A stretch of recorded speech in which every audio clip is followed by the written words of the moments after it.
Halo, apa kabar? Kembali lagi di channel Gadgetindo dengan saya Randy. Pada video kali ini saya mau bikin perbandingan dua handphone yang sama, Samsung Galaxy S10e. Ya, tapi bedanya Samsung Galaxy S10e yang satunya ini versi Snapdragon 855 dan yang ini adalah versi Exynos 9820. Jadi video ini tuh sebenarnya cuman iseng-iseng aja mau buktiin apakah emang benar setiap handphone flagship Samsung yang punya chipset Snapdragon itu lebih superior ketimbang yang chipset Exynos. Karena cukup banyak juga komentar dari netizen yang bilang seperti itu, dan pengalaman saya untuk HP Samsung yang menggunakan chipset Snapdragon itu memang lebih oke ya. Meskipun waktu itu saya belum bandingkan dengan yang versi Exynos, dan kali ini ada kesempatan untuk ngebandingin Samsung Galaxy S10e yang versi Snapdragon 855 dan juga Exynos 9820. Untuk pengukurannya di sini ada dua sesi. Yang pertama itu benchmark sintetis menggunakan 3 aplikasi yang berbeda, yaitu Geekbench untuk mengukur kinerja dari CPU keduanya, terus 3D Mark itu untuk mengukur kinerja dari GPU si kedua handphone ini.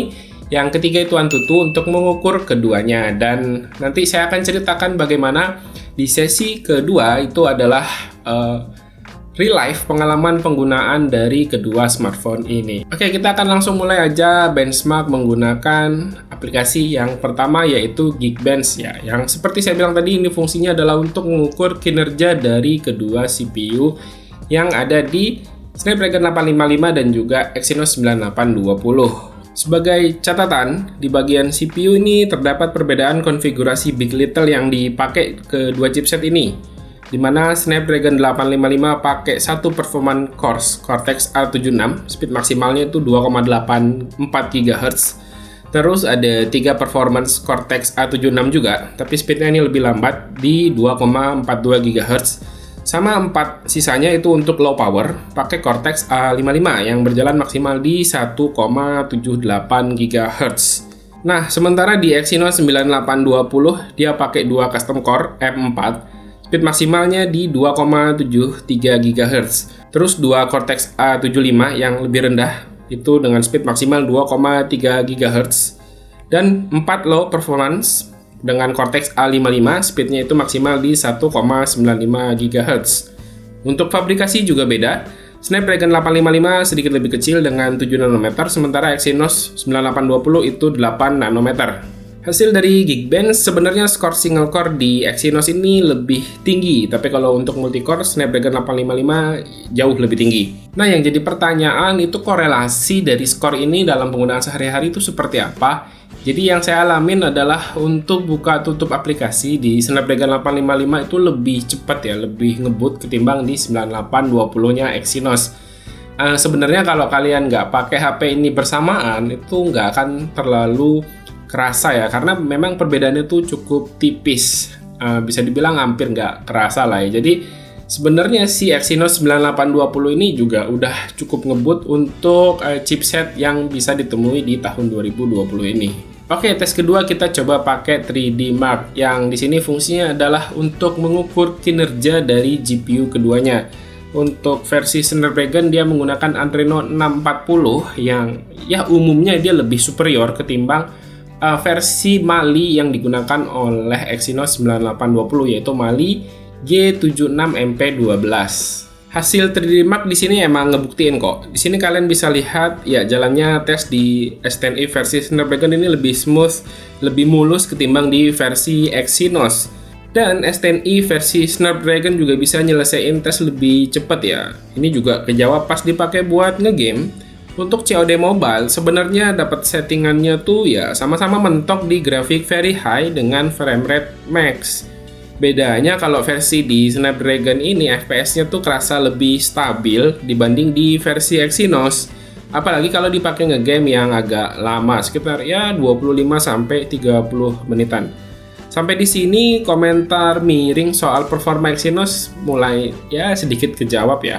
Ya, yang ketiga kita coba tes menggunakan Antutu benchmark. Sebenarnya sih untuk Antutu ini hanya menguatkan dari 2 tes sebelumnya.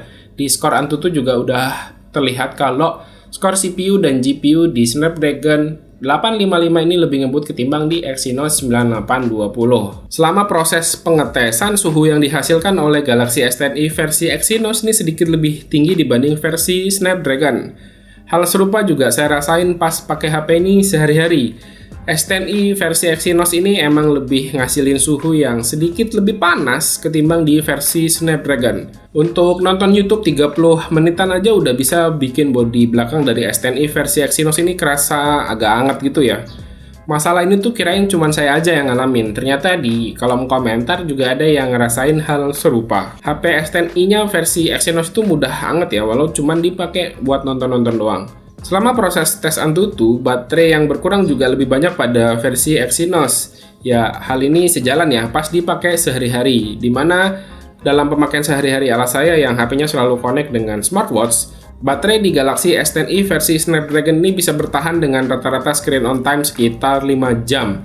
Kalau di versi Exynos sendiri itu cuma mentok sekitar 4 jam doang. Nah, selisih 1 jam ini buat saya itu lumayan berarti ya, karena kalau misalnya dalam waktu standby-nya itu bisa selisih sampai ya sekitar 4 jam, lumayan banget itu selisih jauhnya. Nah, yang terakhir kita ngomongin soal image processing. Ini sebenarnya part yang paling cukup menyedihkan ya, yang mana handphone yang sama, terus menggunakan sensor kamera yang sama, tapi punya hasil foto yang berbeda. Hasil foto di Samsung Galaxy S10e versi Snapdragon tuh lebih tajam, terus punya reproduksi warna yang lebih bagus, dan juga ya saya lebih suka hasilnya dibanding di versi Exynos 9820. Kalian bisa lihat sendiri deh hasil fotonya. Hasil foto di S10e versi Snapdragon ini kelihatan lebih detail kan, dan punya reproduksi warna yang sedikit lebih bagus. Kelihatan nggak bedanya? Well, ya itu dia tadi perbedaan yang bisa saya ceritain dari Samsung Galaxy S10e versi Snapdragon 855 dan juga Exynos 9820. Sebenarnya untuk perbedaan performance itu nggak terlalu jauh ya, kecuali kalian pakai HP ini tuh bersamaan, baru akan kerasa bedanya. Karena sebenarnya Exynos 9820 itu udah cukup ngebut.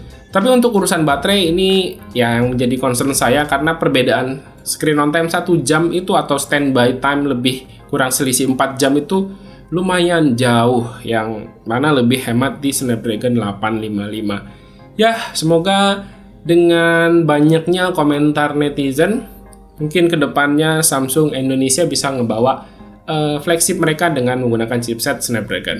Ya, berdoa aja. Oke, kayaknya segitu aja untuk video kali ini. Terima kasih buat yang udah nonton. Silahkan like dan share video ini jika menurut kalian video ini bermanfaat. Ini pamit, sampai jumpa di video berikutnya. Yo, bye-bye.